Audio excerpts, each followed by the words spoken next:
Well, good evening, everybody. It is good to be back for another week of student success. Hopefully, we can get off to a good start here this evening. So, to get us rolling, this class is called The Theory of Money Management. Just as a brief aside, I guess this is probably, I would say, is definitely my favorite class to teach. Is my favorite class to talk on. Man, this one is just fun for me. I love teaching about money. I love teaching about the theory behind money, the idea of money. So if that being said, if any of you guys have any further questions, inquiries, anything like that, as it relates to this whole money conversation, by all means, feel free to reach out to me. My information is obviously on the syllabus. You guys can probably track down my number too. So that would kind of be my response to that is just, hey guys, like if you have any more questions, I'm more than available to try to help you guys out with anything that you need. I know that money is a very sensitive topic, specifically in today's day and age with young adults. So I get a lot of questions from people in the past, so feel free to reach out to me. Don't let the fact that this is just an online course be a deterrent for you guys. So there's that. I think that the reason why I wanted to start with the theory of money management is important. So let's just kind of cover that real quick. I get a lot of questions about why I don't just launch into the practical aspects of money and how it relates to you guys, your time at school, your time in the rest of your life, things like that. And the reality is I think that our view of money oftentimes is very skewed. And so when we're looking, if I launch straight into the practical side of money, we're going to get into an issue because on the back end, some of your views and opinions are just going to be off. And so we're starting on an improper basis and a wrong just baseline here. So created this class to try to, or this lecture to try to alleviate some of that, to talk to you guys about where I believe we've gone a little bit wrong with money, some of the views that I personally hold about money and how we can handle that as Christians, how we can handle that responsibly, just as adults in general. So, as kind of the icebreaker, I wanted to start off with this idea of being cheap versus being frugal. I believe we had a video from, his name is Ramit Sethi, about being cheap versus being frugal.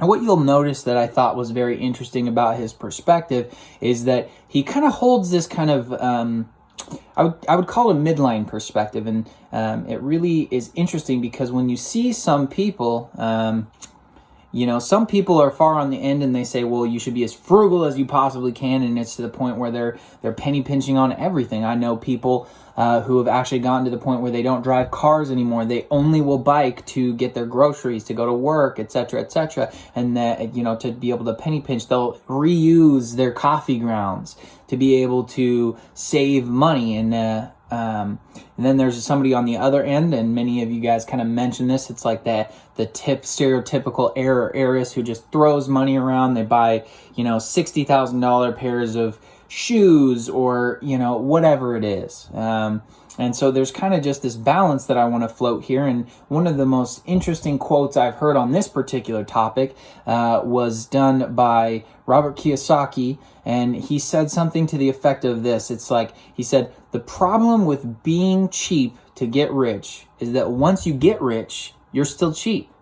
And I think that illustrates the error on the side of being too cheap, right? That there's a point at which it just becomes splitting hairs, that, at some point you got to enjoy your life.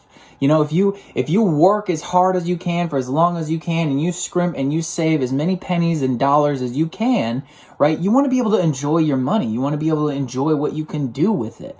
Having $10 million is really not fun if you're not able to to give back or to really enjoy a nice meal with your family out at a restaurant or whatever it is that you really enjoy about being able to spend money on. We'll get into a little bit of the nuts and bolts of this in a minute, but it's like, guys, if you should float a balance between being responsible and also watching, spending your money on things that you really value.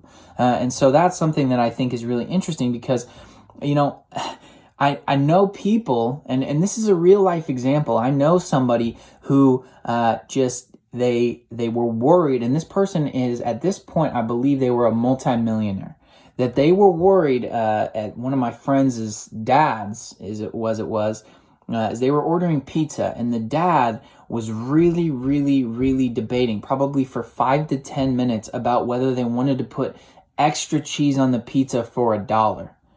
And they wanted extra cheese or an extra topping. I can't remember what it was, but the long story short is that this multimillionaire was wondering and stressing over this idea of, well, do I want to spend an extra $1 for this topping? It's like, might I submit to you that's not the ideal, right? That you don't want to have millions of dollars and still be stressed about one, right? That is not the answer to how this should work, right? That you shouldn't be splitting hairs over something. It's like, if you think it adds value and you want the extra topping and you're a multimillionaire, get the extra topping, right? Like, and as strange as this sounds, I think that this really tied into that question that I asked you guys about the coffee conversation. You guys weren't as passionate about this particular subject as some of the past classes, but in past discussions, this has been a subject of a lot of contention about whether or not buying a coffee every day is worth it or not worth it, or a terrible investment. It's a horrible waste of your money. And it really just goes back and forth. And I'm using this to illustrate a point that I think is important. And I think that that's where we can converge for all of us at a balance point. I think that this is what the view that I hold. I think that it's correct, and I would like you guys to evaluate that. But the view is this, that you need to figure out what you value, and that you need to figure out what you enjoy and what you like and what you don't like. And then you need to, and in the words of Ramit Sethi, he says, you need to spend lavishly on the things that you care about and then cut mercilessly on the things you don't care about. One of the things that I've seen that as it relates to my own life is just that, I am more than willing to spend just a really, really good amount of money on my home, right? That I've bought large homes that are good for entertaining, that are just really, I just like having a bigger home. Because when growing up, I remember going to people's houses where they, had a larger home, and they, you just enjoyed going over to this person's house because they had a bigger home, and you could play, do whatever it is that you wanted. You could run around a little bit more, whatever it was. And I just kind of attached that value to there, that's saying, oh, I want a bigger house because I want to be able to entertain. I want people to enjoy their time here. That being said, something I don't care anything about is my car. My dad will probably tell you this if you spend any length of time talking to him about me and my car, or my wife and her car, or whatever it is, right? That I don't care at all about my car.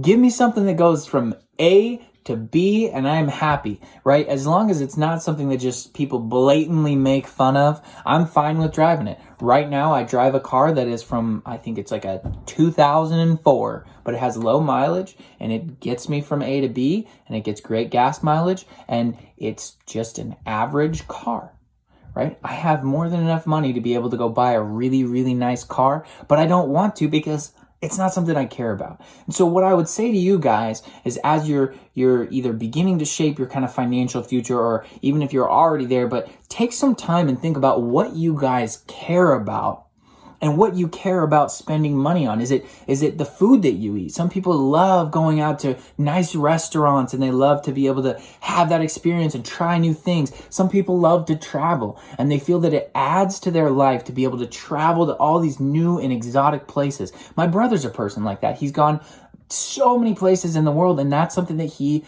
puts value on.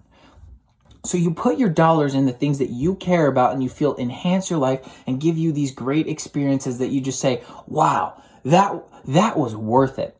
You don't put your money in the things that just don't make any sense, that you just really don't care about. I know so many people who just don't care about their cars, and they drive $30,000, $40,000, $50,000 cars because for some reason it's just what they think you do. And the reality is that if you want to become rich, if you want to be successful with your money, that's not the way to do it. And so what I would say to you guys is just pick a few things that you value, right? And this is, I think, where people get into an issue, is that they kind of value everything, right? That they say, well, I want to drive the nice car. I want to have the really nice clothes. I want to eat at the best restaurants. I want to have the nicest house. And the reality is if you're going to be successful financially, that's not the route. You need to pick the things that you care about. You need to pick what you care about and what you don't, because you can't have all of those things. I mean, there might be somebody else in the world who has all of those things, but the reality is, for most people, like 95 to 99% of people, just pick the things that you care about the most and spend on those things. So that's kind of what my the startup to this is. So, as it relates to the coffee conversation, right?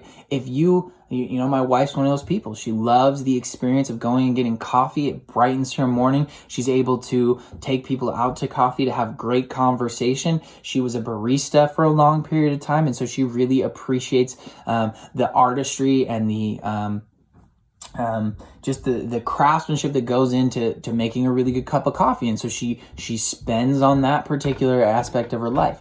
And there's other aspects of her life that she doesn't care as much about, so she doesn't spend as much money on those areas. So that being said,